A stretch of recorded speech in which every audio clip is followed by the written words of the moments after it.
Perubahan apa yang akan dibuat oleh Anies Baswedan? Balik tanya aja bang, Anda ngerasa punya masalah nggak hari ini? Itulah yang akan diubah oleh Anies Baswedan. Ekonomi, keuangan keluarga, demokrasi, pekerjaan yang susah misalnya, atau apalagi banyak kan. Kita harus melanjutkan program-program yang sudah ditetapkan oleh pemerintah sekarang. Artinya dia tidak percaya diri bahwa program-programnya itu bagus, sehingga dia perlu memastikan penggantinya itu melanjutkan programnya. Kalau dia yakin programnya bagus, nggak usah disuruh, pasti yang melanjutkan ini akan meneruskan. Kan peresmiannya yang baru, pasti dia happy. Kalau program ini bagus, kita lanjutkan aja peresmian kita. Tapi kalau dia nggak yakin programnya itu bagus, repot itu. Lanjutkan dong program saya. Kalau perubahan itu, dulu kami sekolah di komunikasi itu ya, ada mata kuliah komunikasi politik itu. Kalau memang sudah 2 periode, itu otomatis bahasanya itu perubahan. Obama lawan George Bush Junior itu perubahan. Change, yes we can, kata dia. Donald Trump waktu lawan Hillary yang di-endorse oleh Obama itu juga bahasanya perubahan. Karena memang setelah 2 kali masyarakat menginginkan perubahan. Perubahan yang seperti apa yang lebih baik semuanya? Kan yang dirasakan oleh masyarakat saat ini apa? Misalnya keuangan keluarga tidak lebih baik dari tahun lalu misalnya. Nah itu harus diubah. Keadilan sosial yang dari tadi Bang Iwan sampaikan misalnya, itu kan coba diubah oleh Anies Baswedan. Dan beberapa hal yang sudah dilakukan oleh Anies Baswedan, membangun yang tidak ada misalnya, itu kan menjadi fenomena polemik yang luar biasa. Anies Baswedan tidak membangun masjid di Jakarta selama jadi gubernur. Ya masjidnya banyak, dia bangun yang nggak ada. Yang nggak ada apa? Stadion internasional yang tutupnya bisa kebuka tutup tuh atapnya, itu udah dia bangun. Dia bangun yang nggak ada. Dia renovasi yang rusak-rusak masjidnya misalnya. Keadilan sosial, kesetaraan tadi banyak dibicarakan. Tapi gini Bang Iwan, saya ingat sekali pada saat awal-awal perjuangan untuk memulai arah perubahan ini, arus perubahan. Ada teman bertanya, Hen, kenapa Anies Baswedan? Kenapa gerakan perubahan? Saya bilang jangan dibalik-balik bos. Anies Baswedan itu tidak memiliki gerakan perubahan. Yang memiliki gerakan perubahan itu rakyat. Kita pilih Anies jadi lokomotifnya. Jadi jangan dibalik-balik bahwa Anies yang punya gerakan perubahan, kita ikut dia. Kebalik. Gerakan perubahan itu sudah tumbuh dari masyarakat pada saat dia menang di Jakarta waktu itu. Pada saat masyarakat merasakan ketidakadilan pada rezim ini, itu gerakan perubahan itu dimulai. Kita tunjuk Anies sebagai otomotifnya, lokomotifnya. Kenapa demikian? Karena rezim ini memang terlalu sibuk dengan kata-kata kebersamaan sehingga negara ini tidak bergerak kemana-mana. Tegak lurus misalnya. Bahasa tegak lurus itu kalau orang matematik bisa jadi 90 derajat Pak. Artinya Jokowinya kemana, relawannya kemana. Walaupun bisa juga diartikan satu komando, tapi kalau orang matematika yang mendengarkan itu kemana-mana. Nah, kenapa perlu perubahan? Anggaplah ini Indonesia. Rezim ini merasa bahwa semua memiliki Indonesia. Maka ada kelompok A di atas sini, ada kelompok B, kelompok C, kelompok D, kelompok E, semuanya mengitari Indonesia. Maju nggak Indonesianya? Nggak bisa Pak. Karena dia didorong dari sini, dia didorong dari sini, dia didorong dari sini, dia didorong dari sini dengan egonya masing-masing. Kemudian mereka berteriak NKRI harga mati. Mati Indonesianya tidak bisa bergerak. Nah, apa yang dilakukan dengan gerakan perubahan yang muncul dari masyarakat ini adalah kita berjejer di sini Pak. 1, 2, 3, 4. Kita dorong Indonesia bersama-sama. Ini gerakan perubahan. Dan kita tunjuk Anies Baswedan jadi lokomotif kita. Nah, dari awal itulah kemudian gerakan ini muncul dan muncul. Saya beberapa kali ditanya, gimana Mas Hensat kalau kita mau menang gitu. Saya bilang kalau kita mau menang caranya gampang. Kita pastikan TPS kita itu menang. Bang Iwan gak usah ngurusin TPS saya. Bang Iwan pastikan saja TPS Bang Iwan menang. Saya urus TPS saya supaya TPS saya menang. Karena pada dasarnya Anies Baswedan hanya membutuhkan demokrasi untuk menang. Kalau demokrasi ini berjalan dengan semestinya, menang dia. Makanya banyak hal kan yang diduga dilakukan untuk menjegal Anies Baswedan. Sahabat saya tuh, gitu-gitu sahabat tuh, Bang Adian Apitupulu kan pernah bilang, Anies Baswedan ini konsisten, calon presiden paling konsisten, selalu di nomor 3 katanya kan. Waktu di ILC sebelah-sebelahan sama saya setuju. Karena di kedai kopi juga begitu, nomor 3. Kita nanti bicara swing voters ya, karena swing votersnya Ganjar tuh paling tinggi bang, 11-18%. Jadi kalau ini angkanya Kompas lah, nggak usah saya ngomong kedai kopi ntar disangkanya saya belain Anies. Angkanya Kompas itu, misalnya Ganjar Pranowo ditaruh 30%, itu swing votersnya 11-18%. Jadi sebetulnya 12% aja tuh elektabilitasnya. Makanya pusing dia. Swing votersnya Anies ini paling kecil. Makanya ditakutkan. Wah, memang dipasang itu besar-besar kan, tapi swing votersnya juga besar. Swing voters itu pertanyaannya begini, apakah Anda masih bisa berubah? Jawabannya bisa. Nah itu bisa besar.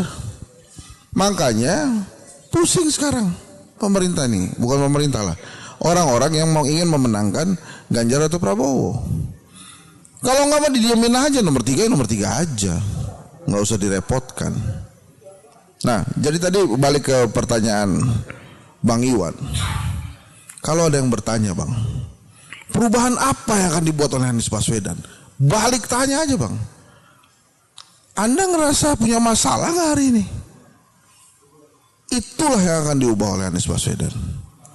Ekonomi, keuangan keluarga, demokrasi, pekerjaan yang susah misalnya, atau apalagi banyak kan. Pak Jokowi kalau di berbagai hasil survei memang kuatnya di 2. Kepuasan publiknya itu tinggi karena 2 hal. Yang pertama infrastruktur, dan yang kedua COVID penanganannya.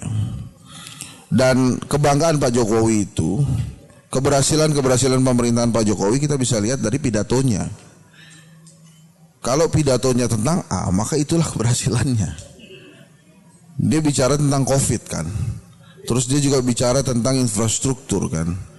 Dia bicara juga tentang katanya dia berani melawan WTO kan. Ya itu aja terus-terusan. Tapi mudah-mudahan saya setuju sama semua abang-abang saya di sini. Nanti Pilpres itu kita bicara lebih banyak gagasan. Walaupun kata Bang Jensen itu minimal, tapi apa yang dilontarkan Anies Baswedan tentang mobil listrik memaksa pemerintah berbicara tentang gagasan itu. Tepat atau tidak, memaksa Sri Mulyani membuka bahwa kita memang memberikan subsidi untuk mobil listrik 1 miliar per PNS kalau saya tidak salah. Ya, satu mobil 70 juta. Ya, kira 80, 70 atau 80 gitu. 70. Nah totalnya itu motor 7 juta. Nah itulah. Nah itu kan akhirnya membuat masyarakat juga berpikir. Politik identitas misalnya. Anies tuh bawa-bawa politik identitas. Indonesia ini kan keniscayaan politik identitas. Sebagian besar pemilik suara ini adalah umat muslim. Maka wajar kalau capres, parpol semuanya ngejar suara umat muslim. Caranya gimana? Mereka berpakaian seperti umat muslim, berlaga seperti umat muslim. Supaya apa? Supaya dapat. Salah nggak? Ya nggak salah. Kalau dibilang salah, tunjuk partai yang namanya P3. Kurang politik identitas apa dia? Dia pasang Ka'bah itu dia di logonya. Balikin begitu saja. Kemarin kan Pak Haritanu tuh ngomong tuh, Tionghoa tegak lurus. Beberapa kawan Tionghoa ngomel juga.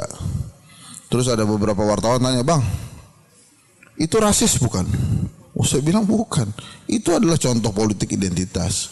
Politik identitas itu tidak salah selama tidak menggunakan reward and punishment. Maksudnya gini, kalau pilih Bang Iwan masuk surga, nggak pilih Bang Iwan masuk neraka, itu reward punishment tuh jangan tuh. Tapi kalau dipakai gitu aja nggak apa-apa. Orang bahasanya masih Jawa pilih Jawa, Sunda pilih Sunda kok. Tapi jangan begini, kalau Anda Jawa, Anda gak pilih Jawa, saya keluarkan dari keluarga. Ya jangan begitu, itu yang gak boleh menurut saya. Jadi Bang Iwan, kalau apa yang akan dilakukan oleh Anies Baswedan, sedikit demi sedikit kita sudah mendengarkan. Perubahan tentang keadilan sosial, bagaimana semua orang merasakan kesetaraan misalnya. Itu dia katakan. Bagaimana dengan ekonomi yang membangun, ekonomi yang mengutamakan demokrasi misalnya. Itu dia sudah utarakan.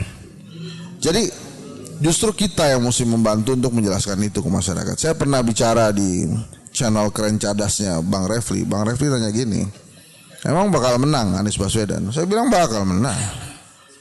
Anies Baswedan akan menang 57%, saya bilang gitu kan. Dari mana angka 57% itu? Itu adalah angka kemenangan Anies Baswedan di Jakarta. 57,9% waktu itu. Sudah saya diskon. Bahkan saya diskon sendiri dari hasil surveinya Kedai Kopi yang menyatakan bahwa orang Indonesia 63% ingin perubahan. Dan yang paling penting Bang Iwan, kenapa kami yakin, saya yakin kita akan menang? Karena lawan repot. Lawan itu panik, bingung, bikin gerakan terus-terusan. Selama itu terjadi, artinya kita bisa menang. Tapi kalau kemudian tiba-tiba tidak ada gerakan, mempersilahkan Anies pidato di sana sini, kita mesti khawatir. Tapi selama masih ada gangguan-gangguan, kemarin diganggu tuh, ya kan, dibikin acaranya tiba-tiba pindah ke Sentul segala macam gitu. 21 nanti Istora ya. Tenis indoor. Tenis indoor, oh sama seperti kemarin, nggak jadi Sama. Istora. Nah itu kita manfaatkan untuk itu. Buang saya Didu, Bang Refli, Bang Jensen sudah lebih mudah menjelaskan apa itu perubahan. Tapi buat saya adalah gerakan perubahan itu memang harusnya datang dari kita. Ini bukan gerakannya Anies ini gerakannya rakyat ini. Anda mau berubah atau tidak? Dan kalau kemudian ada yang teriak-teriak, wah kita harus melanjutkan apa yang sudah dilakukan. Nah ini saya ngomong nih, ini agak kemana-mana nggak apa-apa ya? Nggak apa-apa Bang, silakan. Kita harus melanjutkan program-program yang sudah ditetapkan oleh pemerintah sekarang. Artinya dia tidak percaya diri bahwa program-programnya itu bagus, sehingga dia perlu memastikan penggantinya itu melanjutkan programnya. Kalau dia yakin programnya bagus, nggak usah disuruh, pasti yang melanjutkan ini akan meneruskan. Kan peresmiannya yang baru, pasti dia happy. Kalau program ini bagus, kita lanjutkan aja peresmian kita. Tapi kalau dia nggak yakin programnya itu bagus, repot itu. Lanjutkan dong program saya. Oh iya. Maaf Pak. Saya tadi berusaha untuk kalem-kalem ya. Itu khusus orang Batak Pak. Yeah. Tapi Sorry. kali ini Pak Henry mungkin sudah terkontaminasi dengan sebelahnya ya. Bukan, karena maksa betul harus dilanjutkan. Misalnya Bang Jansen ini wali kota, ya, membangun yang bagus lah. Bang Jansen selesai jadi wali kota, Bang Jansen yang minta-minta sama saya pasti. Ada tuh wali kota yang begitu. Bang Hensat, walaupun Bang Hensat sekarang wali kotanya, tapi kan itu yang membangun saya. Nanti kalau peresmian bolehlah saya yang meresmikan juga, minimal datang. Ya, saya kasih nggak? Nggak akan saya kasih. Enak aja. Itu saya yang melanjutkan, kan saya bisa tidak melanjutkan kan. Ada yang sudah jadi menteri kan pulang juga akhirnya meresmikan gitu. Kenapa? Karena peresmian itu penting. Nah kalau ada program yang bagus itu nggak usah diminta-minta untuk dilanjutkan. Apalagi udah ada undang-undangnya, pasti dilanjutkan. Tapi kalau programnya dia sendiri pun agak, aduh bagaimana ini ya, kira-kira ini kalau tidak dilanjutkan akan masalah nggak ini ya? Ini bagaimana dia tiba-tiba minta APBN berapa, itu kan jaminan APBN dan lain-lain. Pusing dia. Makanya sebetulnya keinginan untuk melanjutkan pembangunan itu hanya kamuflase saja. Aslinya cuma ingin cari aman supaya nyaman. Kira-kira gitulah Bang Kemal.